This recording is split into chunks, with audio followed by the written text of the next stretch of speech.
everyone, welcome back to my YouTube channel Net Exponent. My name is Yashika. So today in this video we will be discussing about NPA and SARFAESI Act, which is a part of banking and which is a very important topic if you are preparing for your banking exams.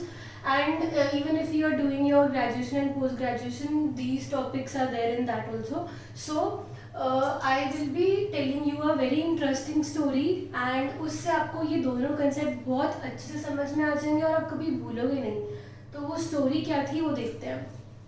Suppose there is a person A, right. एक person है A, he goes to the bank to take loan. ये person bank गया loan लेने. Now if you want loan you have to keep something as security. आपको कुछ गिरवी रखना पड़ता है. So this person A, he kept his house as security. उसने अपने घर के पेपर गिरवी रख दिए, right? This is called as security. यहाँ तक समझ में आया? अच्छा, उसके बाद this person A, he couldn't make some installment, right? वो अब पैसे रीपे नहीं कर पा रहा था किसी installment को. So A wasn't able to make his installment. He was not able to pay back the loan. So bank treated this as NPA.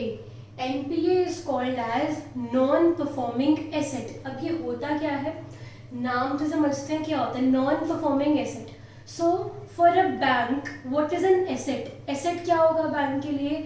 Whatever loans and advances the bank is giving to the person is called as asset for the bank. जो भी वो loan दे रहा है person को उसको बोलेंगे हम asset. ठीक है. नॉन परफॉर्मिंग एसेट का मतलब क्या हुआ? The assets which are not able to perform well are called non performing. ऐसे एसेट जो परफॉर्म नहीं कर पा रहे. तो अगर लोन परफॉर्म नहीं कर पा रहा, क्या मतलब कि लोन की पेमेंट नहीं मिल पा रही, उस पर इंटरेस्ट नहीं मिल पा रहा, then you say it as non performing. Non performing मतलब when the person is not able to pay the interest or principal amount of the installment, then the bank treats it as non-performing asset. The asset which is not able to perform well, right? So then there is a time limit. कितने time तक अगर आप loan नहीं दे पा रहे तो bank उसे NPA कराएगा. So if you delay in making the payment and it's been more than 90 days, then the bank will treat it as NPA. यहाँ तक समझ में आ गया? ठीक है.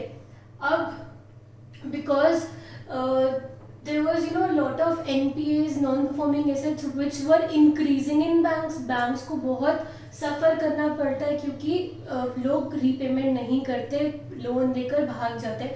So because of which NPAs were increasing.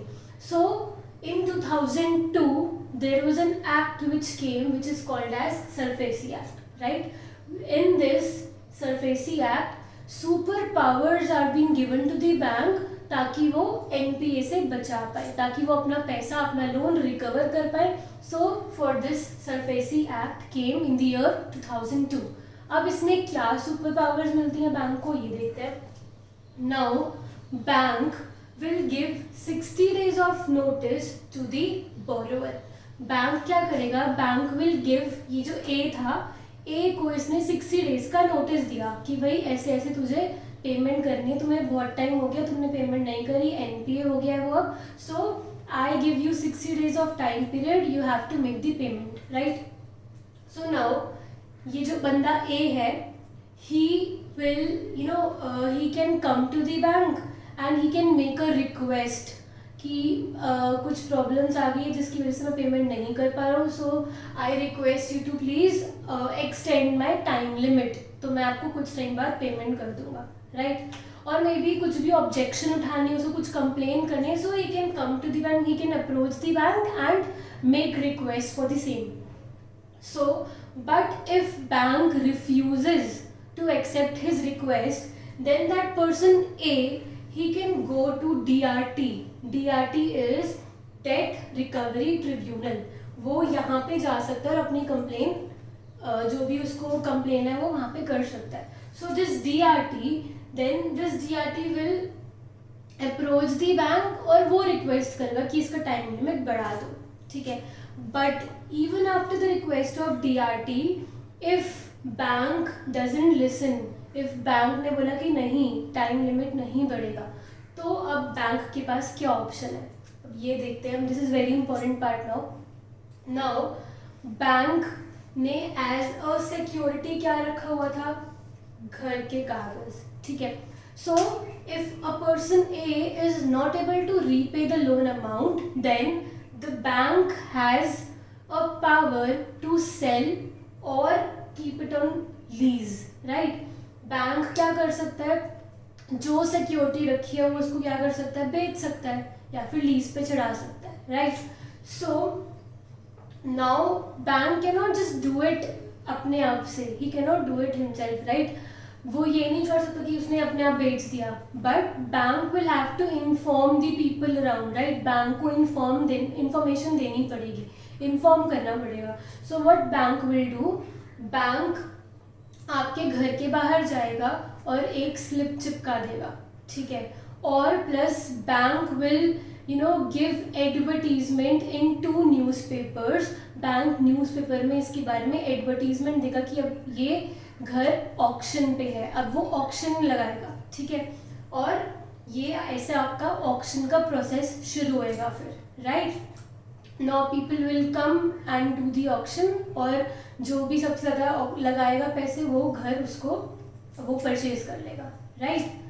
But what if auction पे कोई नहीं आया और घर नहीं बिका, तब क्या होगा.